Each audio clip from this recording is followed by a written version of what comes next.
Olá pessoal, tudo certinho? Eu sou Davi Cardoso, sou monitor de patologia do quinto período e, como prometido para vocês, eu estou liberando essa aula, que vai consistir na correção da atividade de revisão sobre esclerose lateral amiotrófica e atrofia muscular espinhal. E basicamente, como é que vai funcionar essa videoaula? Eu vou passar por cada questão da atividade, corrigir elas, e em algumas questões eu separei, vou fazer um momento de explicação maior, porque algumas exigem uma abordagem mais aprofundada, mas nada difícil, nada complicado, só para melhorar o entendimento da aula, tá bom? Então sejam todos bem-vindos e vamos para o segmento da aula. Questão 1, pessoal. Qual é a principal característica histopatológica da AME? Letra A. Degeneração das células do corno posterior da medula espinal. Letra B. Degeneração das células do corno anterior da medula espinal. Letra C. Desmielinização dos tratos córtico-espinhais. Letra D. Inflamação da substância branca da medula. Galera, a letra correta dessa questão é a letra B, que é a degeneração das células do corno anterior da medula espinal. E o porquê dessa resposta? Galera, quando ocorre uma degeneração do corno anterior da medula, que é essa região que eu estou sinalizando aqui, não sei se na edição vai aparecer. Se não estiver sinalizando, é a região que está marcada com um círculo preto na imagem. E qual vai ser os sintomas que vão aparecer no paciente? Paresia, fasciculação, reflexia, fraqueza proximal, e é isso que a gente analisa quando o paciente apresenta AME, E são só alguns exemplos dos sintomas, tá bom? Bora para a próxima. Questão 2, pessoal. Qual gene está envolvido na patogênese da AME? SOD1, SMN1, FMR1, HTT? A letra correta dessa questão também vai ser B, tá? Que é o gene SMN1. Agora bora perpassar do porquê, tá? Vamos para um indivíduo normal, um indivíduo sem alteração. Esse indivíduo vai ter dois genes SMN1 e 2 SMN2, tá? Cada SMN1 ele vai estar responsável pela produção de 50% da proteína de sobrevivência do motoneurônio. E juntos eles vão corresponder 100% da produção. Já o SMN2, cada um vai estar responsável por 10% dessa produção, contabilizando 20%. Ah, Davi, e por que o total ficou 120%? O corpo sempre tem um mecanismo de escape de alguma patologia. Então esses 20% que sobram é basicamente o corpo falando assim: cara, se alguma coisa der errado aqui, pelo menos eu tenho de onde tirar, tá certo? E é basicamente isso que ocorre em um indivíduo normal. Ele produz mais do que ele precisa, entre aspas, né? Já quando o paciente apresenta AME tipo 1, vai ocorrer um prognóstico dos três tipos principais que eu vou apresentar aqui, um prognóstico ruim, tá? Por quê? Os dois SMN1 que o paciente tem vão ser deletados, ocasionando uma queda, de 100% para 0%. E o que vai sobrar? Os 20% dos dois SMN2, ocasionando uma produção total de 20%. Ou seja, é o pior prognóstico de AME que a gente pode analisar em um paciente. Existe também o prognóstico intermediário, que é a AME tipo 2. O que vai acontecer? Um SMN1 vai ser deletado, como na AME tipo 1. Porém, o outro SMN1 ele vai sofrer um processo de conversão. O que essa conversão vai fazer? Vai transformar o SMN1 em SMN2. E essa conversão vai acabar também diminuindo a produção total da proteína de sobrevivência do motoneurônio, porém vai ser um prognóstico melhor do que a AME tipo 1. Por quê? O total vai somar com os outros SMN2 e vai ficar uma produção de 30%. O prognóstico menos pior vai ser a AME tipo 3. A AME tipo 3 vai converter os dois SMN1 em SMN2, tendo uma produção de 20%. Somados os outros 20% dos outros SMN2, vai ter uma contabilização de produção dessa proteína em 40%. Ou seja, é o prognóstico que é mais favorável, entre aspas, para o paciente. Tá bom? Vamos para a próxima. Pessoal, questão 3. Qual das alternativas não é uma manifestação clínica típica da AME? Letra A, fraqueza muscular proximal. Letra B, arreflexia. Letra C, espasticidade. Letra D, insuficiência respiratória. Galera, a resposta correta dessa questão é a letra C, que é a espasticidade, que é uma característica que o paciente apresenta quando tem algum defeito no primeiro neurônio motor. E como a AME ela vai afetar o segundo neurônio motor, ela vai causar a reflexia, a fraqueza, mas não vai causar a espasticidade, que é uma manifestação mais frequente no primeiro neurônio motor, tá certo? Vamos para a próxima. Pessoal, questão 4. O medicamento Spinraza age na AME por meio de qual mecanismo? Letra A, aumenta a expressão da proteína SMN. Letra B, estimula os tratos córtico-espinhais. Letra C, bloqueia a citotoxicidade do glutamato. Letra D, promove a regeneração neuronal direta. Galera, a letra correta dessa questão é a letra A, vai aumentar a expressão da proteína SMN.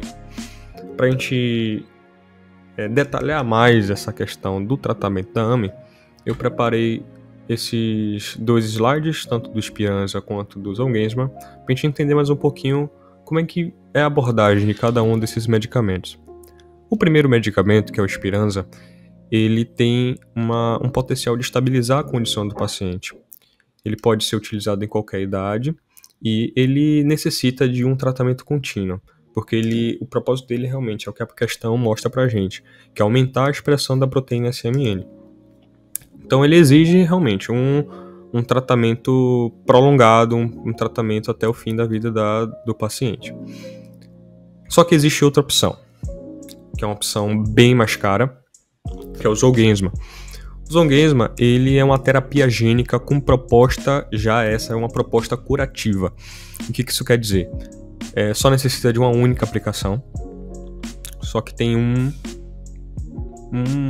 defeito, né? Um problema nessa questão. Existe um limite.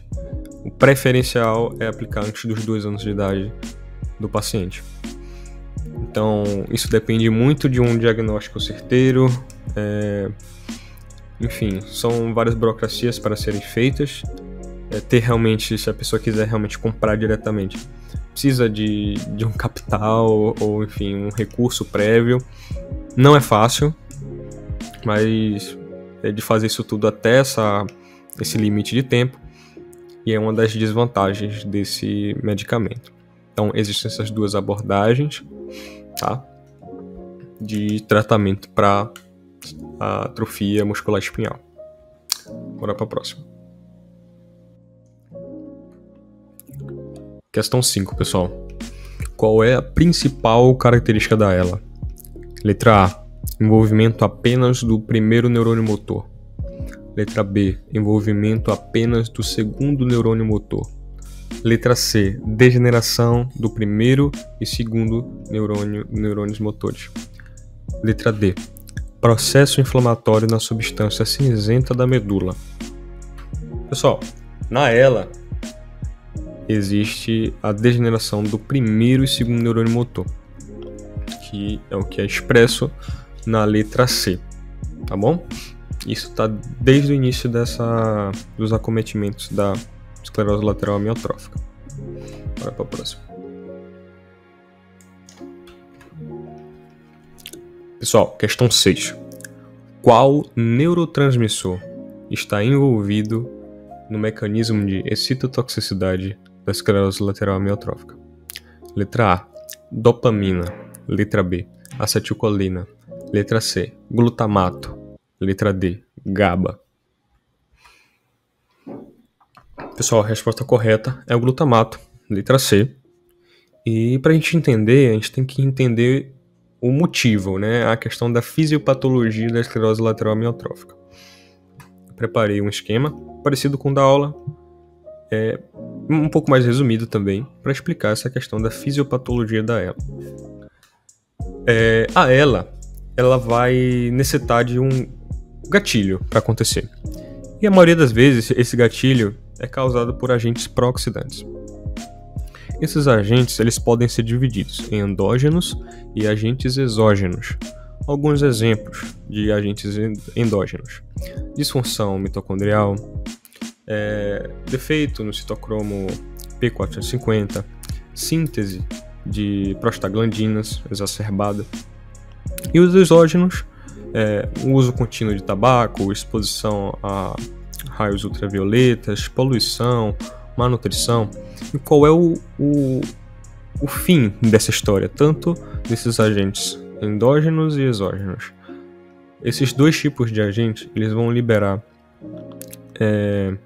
espécies reativas de oxigênio e espécies reativas de nitrogênio. E essas espécies reativas vão favorecer o estresse oxidativo. Esse estresse oxidativo dentro da mitocôndria vai causar uma disfunção mitocondrial. Esse processo é o que a gente conhece para o começo de uma doença neurodegenerativa. E aí, nesse slide, a gente já consegue entender mais um pouquinho. A partir da disfunção da mitocondrial, existem as doenças neurodegenerativas.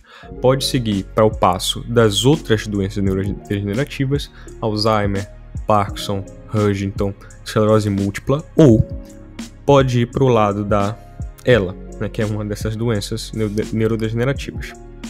E qual é o problema da ELA, mais especificamente na esclerose lateral amiotrófica? Existe o processo de neuroinflamação, o que a gente viu também na questão, que é a questão da excitotoxicidade por glutamato. E como que isso acontece? Existe a fenda sináptica.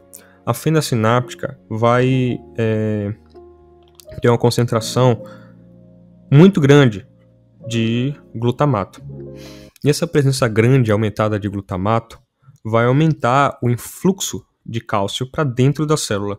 E esse influxo de cálcio aumentado vai aumentar o estresse oxidativo dentro da célula, causando chega até a mitocôndria, vai causando esse estresse oxidativo crônico até ativar as vias de sinalização de apoptose da célula.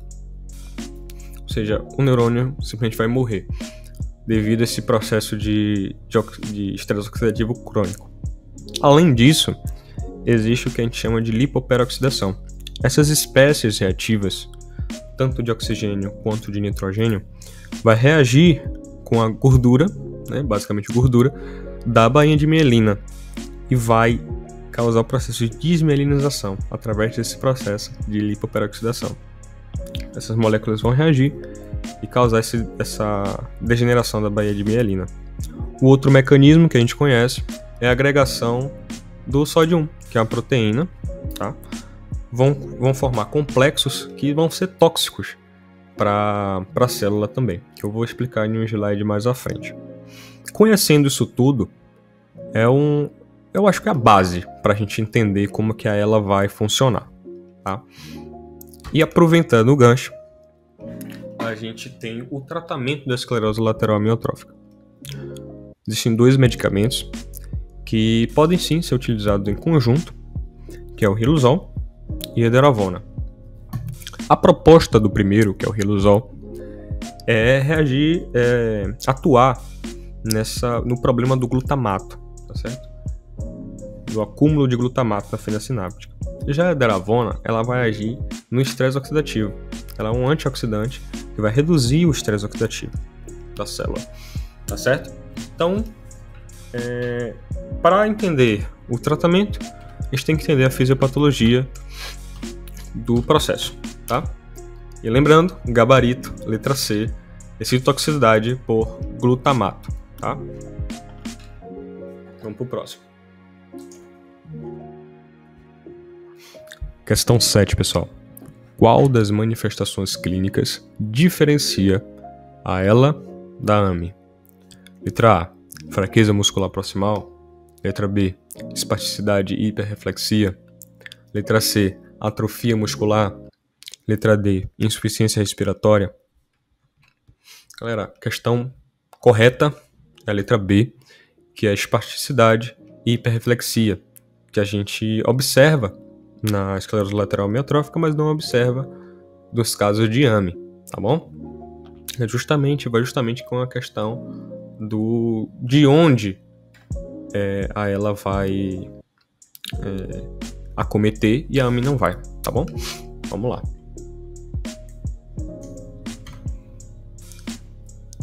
Questão 8, pessoal. A maior parte dos casos de ELA são: letra A, de início precoce e hereditário. Letra B, esporádico, sem causa genética clara. Letra C, causados por infecção viral. Letra D, associados a doenças autoimunes. Letra correta nessa questão, a letra B, são os casos esporádicos sem causa genética clara. Bom, a predominância dos casos esporádicos na esclerose lateral amiotrófica chega aos 90%. Já a ELA familiar, aos 10%. O que vai corresponder a essa ELA esporádica? Justamente esses gatilhos de estresse oxidativo, principalmente exógenos, que a pessoa vai sendo exposta ao longo da vida e pode aumentar essa chance de desenvolver. Já a ELA familiar, ela é mais ligada a um defeito na SOD1, que a gente vai explicar mais para frente como é que ocorre. Mas basicamente, em questão de predominância, a ELA esporádica sai, digamos, vitoriosa nessa questão epidemiológica, tá certo? Vamos para a próxima. Pessoal, questão 9. A principal causa de morte em pacientes com ELA é: letra A, falência respiratória. Letra B, complicações cardiovasculares. Letra C, infecção do sistema nervoso central. Ou letra D, mielite transversa. A resposta correta é a letra A, falência respiratória. Tá bom? Justamente pelo acometimento bulbar que a ELA pode cursar. Mesmo a gente vai discutir também na frente os tipos de início, medular ou bulbar, mas o paciente vai acabar, se ele iniciar com o início bulbar, ele pode seguir para o medular e vice-versa, terminando com uma possível falência respiratória, tá bom? Bora para a próxima. Pessoal, questão 10. Qual a principal função da proteína SMN? Que a gente já discutiu, tá certo? Que é a manutenção dos neurônios motores. Vamos para o próximo.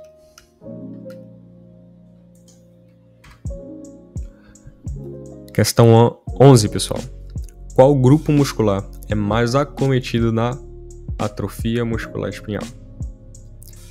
Letra A, distal. Letra B, proximal. Letra C, ocular. Letra D, facial.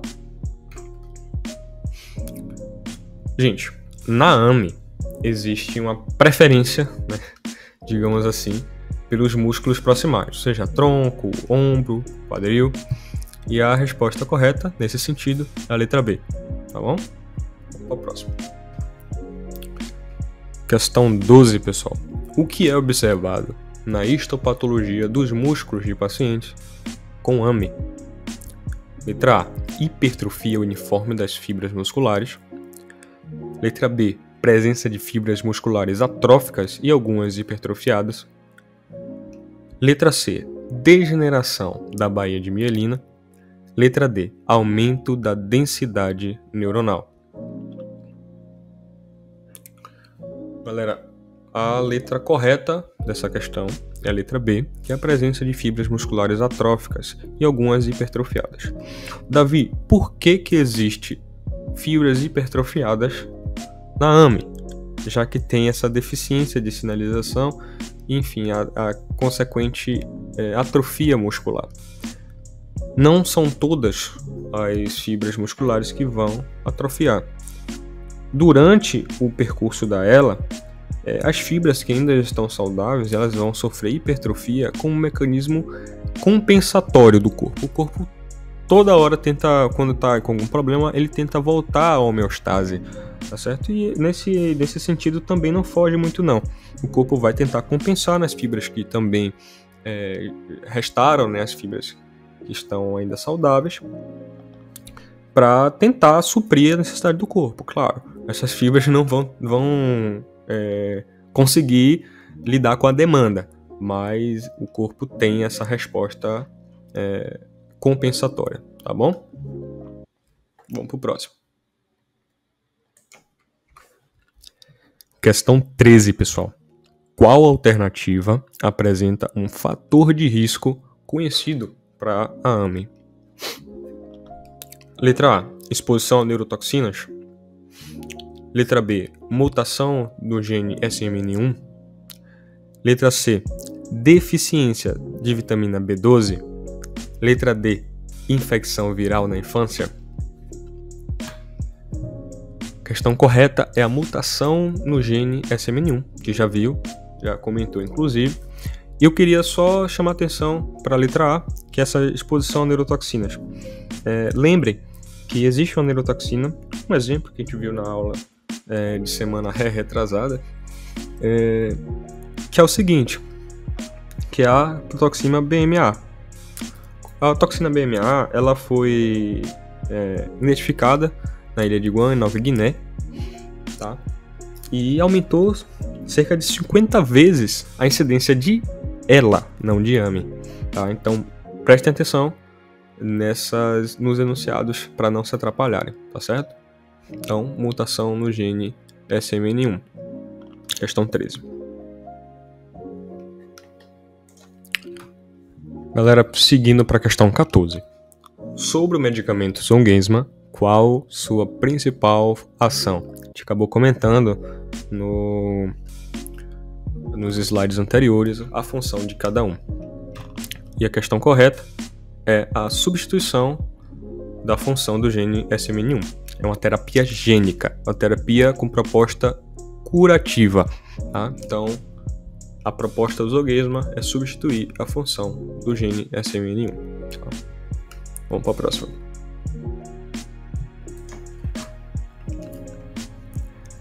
Questão 15, galera.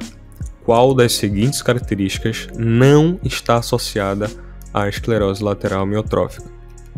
Letra A, atrofia muscular. Letra B, hiperreflexia. Letra C, perda sensorial significativa. Letra D, disartria. Letra correta, ou errada, né? Enfim, que não está associada a ela, é a perda sensorial significativa. Pessoal, lembrem que a ela vai afetar primariamente, a questão dos neurônios motores. Não vai ter um comprometimento significativo na acessibilidade, tá? Vamos pro próximo.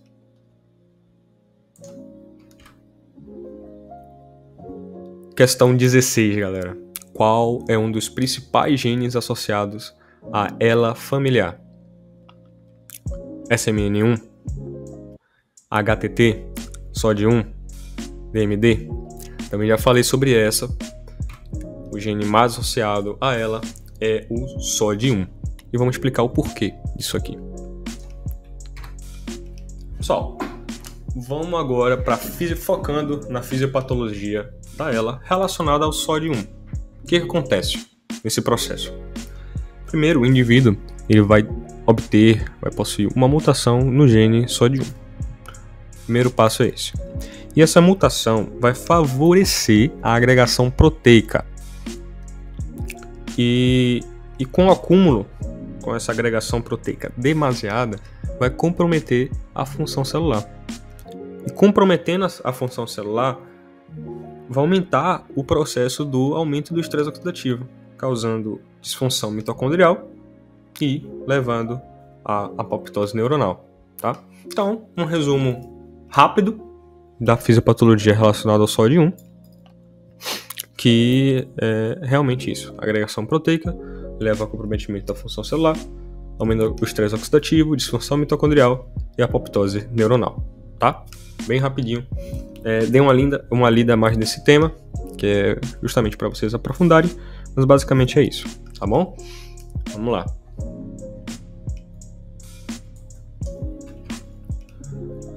Pessoal, questão 17. A citotoxicidade na ELA ocorre principalmente devido a: letra A, aumento na liberação de acetilcolina, excesso de glutamato no espaço extracelular, deposição de placas amiloides, acúmulo de ferro nos neurônios motores. Também já vimos essa, que é o excesso de glutamato no espaço extracelular. Esse glutamato vai levar a um influxo de cálcio aumentado e vai favorecer a degeneração neuronal, tá certo? No fim das contas. Também já explicou essa questão da fisiopatologia. Bora pra frente. Questão 18, galera. Qual o sintoma inicial mais comum da ELA? Letra A, fraqueza muscular progressiva. Letra B, perda de sensibilidade tátil. Letra C, déficit cognitivo. Letra D, dor neuropática intensa. Galera, o sintoma inicial mais comum da ELA é a fraqueza muscular progressiva, seja no início medular ou seja no início bulbar. Vai diferir somente o tipo de sintomatologia, tá? Mas essa perda é progressiva e não tem como voltar atrás, já que a gente está lidando com neurônios, tá bom? Não tem como retornar até então. Vamos lá. Questão 19, pessoal. Qual principal causa de morte em pacientes com ELA? Letra A, insuficiência respiratória. Letra B, arritmias cardíacas. Letra C, sepse de repetição. Letra D, AVC hemorrágico. Letra correta, insuficiência respiratória. Vamos passar rapidinho pelos inícios que eu falei que ia comentar. Tanto o início medular quanto o início bulbar, tá? Quais são os sintomas mais frequentes no início medular? Lembrem da fraqueza muscular, fasciculações, hiperreflexia, atrofia muscular. Se o paciente começar a apresentar esses tipos de sintomas, a gente já liga mais esse início medular. Já o início bulbar, o paciente pode cursar com disartria, disfagia, maior risco à aspiração pulmonar, ou seja, mais risco de infecção, enfim, engasgos frequentes. Isso aí liga assim, a gente pensar mais no início bulbar em detrimento ao medular. Lembrando que tanto o início bulbar pode cursar posteriormente, né, na ELA, com acometimentos medulares e vice-versa. Medular pode evoluir para bulbar, ou seja, em conjunto, né? Não um deixa de ser outro, é uma evolução. O outro sintoma também uma hora vai chegar, tá? Vamos lá. Questão 20, pessoal. O que diferencia a ELA da AME em termos de acometimento neuronal? Letra A, a AME afeta apenas o primeiro neurônio motor. Letra B, a ELA afeta ambos os neurônios motores. Letra C, a AME não envolve degeneração neuronal. Letra D, a ELA tem preservação completa do segundo neurônio motor. Também já vimos essa. Letra B, correta, a ELA afeta ambos os neurônios motores. Vamos para o próximo. Pessoal, questão 21. Galera, nessa questão eu optei em fazer um comentário a respeito desse tema, ao invés de corrigir. Por quê? Devido à diferença de conteúdo das literaturas, eu decidi explicar mais ou menos como é que funciona a questão da faixa etária na ELA, ao invés de falar uma faixa etária específica. A faixa etária específica, vocês sigam a faixa etária oferecida em aula para vocês, tá? Na aula física na faculdade. Mas como é que funciona a faixa etária na esclerose lateral amiotrófica? É uma doença com a prevalência de manifestação em indivíduos com a idade mais avançada. Existem casos que fogem desse tema, que é o caso do Stephen Hawking, que eu expliquei na sala, mas, via de regra, são pacientes que têm uma idade mais avançada, geralmente maiores que 50 anos. Tá? Mas a questão do pico de incidência leva em consideração o que foi exposto em sala de aula, tá bom? Dê uma olhadinha no material ofertado pela professora.